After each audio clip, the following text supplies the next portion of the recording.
তৃষার veg কিচেনে তোমাদের সবাইকে স্বাগত।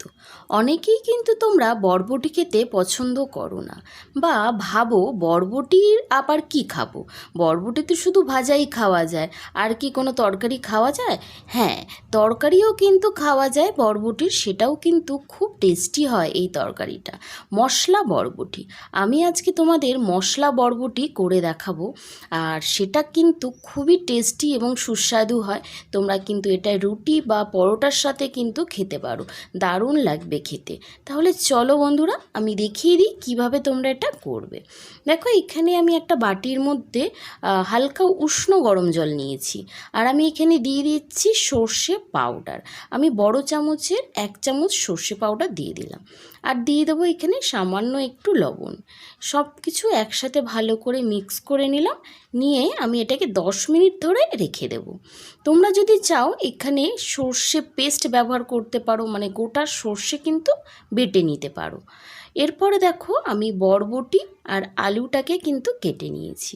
আলুটাকে দেখো, বুঝতেই পারছো একটু মোটা করে কিন্তু কাটতে হবে, এবং আলু এবং বরবটিটাকে কিন্তু আমি লম্বা করেই কেটে নিয়েছি। যেইভাবে তোমরা বরবটি ভাজা কাটো সেইভাবেই কিন্তু কাটতে হবে। এরপর আমি দেখো কড়াই বসিয়ে দিয়েছি। আমি দিয়ে দেবো এখানে সর্ষের তেল। তোমরা যদি চাও অন্য তেলও ব্যবহার করতে পারো, কিন্তু আমি এখানে সর্ষের তেল দেব। এরপর আমি এখানে দিয়ে দেবো 2টো শুকনো লঙ্কা ফোড়ন। এখানে কিন্তু অন্য কোনো মশলা আমি আর ফোড়ন দেব না, শুধুমাত্র 2টো শুকনো লঙ্কাই কিন্তু এখানে আমি ফোড়ন দেব। শুকনো লঙ্কাটা একটু ভাজা হয়ে গেছে, এরপর আমি এখানে দিয়ে দেবো বরবটি আর আলুটা। পুরো বরবটি আর আলুটা দিয়ে কিন্তু আমি এখানে ভালো করে কিন্তু ভেজে নেব বলতে একদম কড়া করে নয়, এখানে আমি হালকা হালকা করে বরবটি আর আলুটাকে 2 মিনিট ধরে কিন্তু ভেজে নেব। বরবটি আর আলুটা যতক্ষণ না ভাজা হচ্ছে ততক্ষণ আমাদের একটু ওয়েট করতে হবে।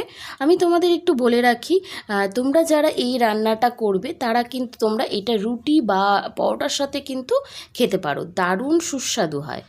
দেখো, আমার ভাজা কিন্তু হয়ে গেছে। এবার আমি দিয়ে দেবো এখানে টমেটো।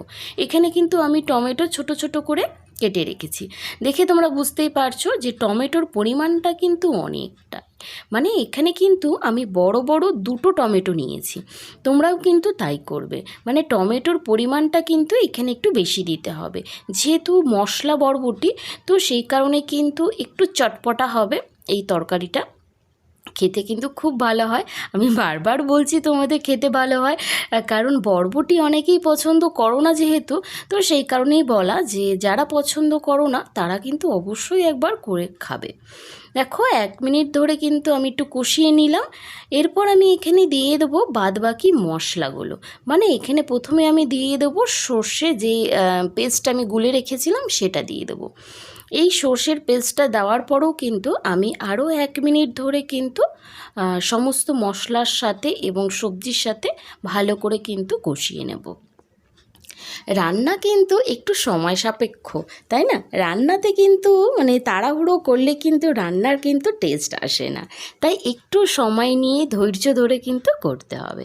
দেখো, এখানে আমার কষানো কিন্তু হয়ে গেছে।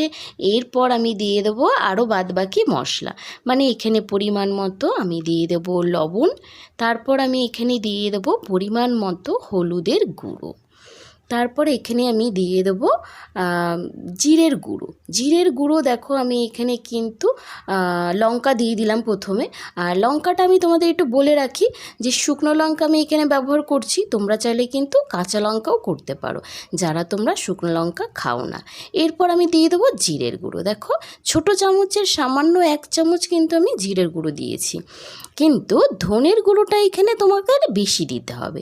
মানে আমি ছোটো চামচের 3 চামচ কিন্তু এখানে ধনের গুঁড়ো দিলাম, কারণ এই রান্নাতে কিন্তু ধনেটাই কিন্তু বেশি যাবে। সামান্য একটু আমি জল দিয়ে দিলাম, দিয়ে কিন্তু আমি মশলার সাথে ভালো করে কষিয়ে নেব। জল না দিলে কিন্তু আমি বারবার তোমাদের বলি যে মশলাটা পুড়ে যায়, ভালো করে কষানো হয় না, তাই সামান্য একটু জল দিলে পরে কিন্তু ভালো করে কিন্তু মশলার সাথে সবজিটা কিন্তু কষানো হয়। দেখো, ভালো করে কিন্তু আমি 2 মিনিট ধরে কিন্তু মশলার সাথে সবজিটা কষিয়ে নেব। রান্নাটা যত তোমরা মানে কষিয়ে রান্না করবে তত কিন্তু রান্নার কিন্তু টেস্ট কিন্তু বাড়ে। তাই আমি তোমাদের বলছিলাম একটু ধৈর্য নিয়ে কিন্তু রান্নাটা করতে হয়, কারণ রান্নাটাও হলো কিন্তু একটা শিল্প। দেখো এখানে কিন্তু আমার রান্নাটা মানে কষানোটা ঠিকঠাক হয়ে গেছে। এরপর আমি এখানে দিয়ে দেব পরিমাণ মতো জল, যাতে আলু আর বরবটিটা একটু সেদ্ধ হয়। এই দেখো আমি জল দিয়ে দিলাম, কিন্তু তোমরা একটু এখানে বুঝে জল দেবে, যাতে বেশি না হয়ে যায়, মানে আলু আর বরবটিটা খুব যেন গলে না যায়।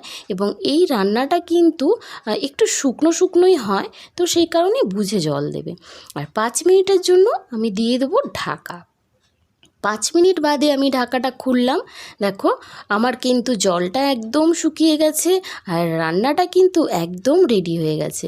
দেখতেই পারছো তোমরা, একদম শুকনো শুকনো হয়ে গেছে বরবটি আর আলুটা।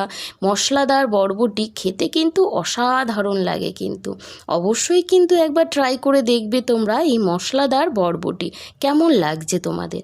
আর ভালো লাগলে অবশ্যই আমাকে কমেন্ট করে জানিও। আর যারা এখনও পর্যন্ত আমার চ্যানেলটা সাবস্ক্রাইব করোনি, তারা অবশ্যই চ্যানেলটা সাবস্ক্রাইব করে দিয়ে আমার সাথে থেকো, আমার পাশে থেকো। নতুন নতুন আরও অনেক রান্নার রেসিপি নিয়ে আমি আসতে চলেছি তোমাদের কাছে। ভালো থেকো।